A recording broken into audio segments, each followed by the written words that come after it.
জানো, দুর্গাপুজোর কটা দিন খুব তাড়াতাড়ি করে ঘুম থেকে উঠতে ইচ্ছা করে না, তাই ষষ্ঠীর দিনকে সকালেও বেশ অনেকটা দেরি করে ঘুম থেকে উঠলাম।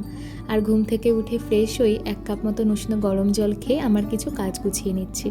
আসলে আজকে তো ষষ্ঠী, তাই ভাবলাম আমার বেডরুমের বেডে একটা নতুন চাদর পেতে দিই।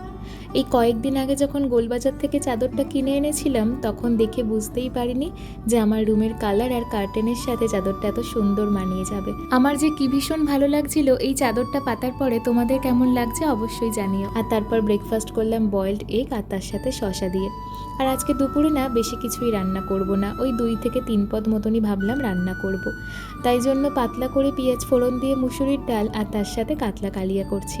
আসলে আজকে তো ষষ্ঠী, একটু স্পেশাল কিছুও রান্না করতে হয়, তাই জন্যই কাতলা কালিয়াটা রান্না করছি।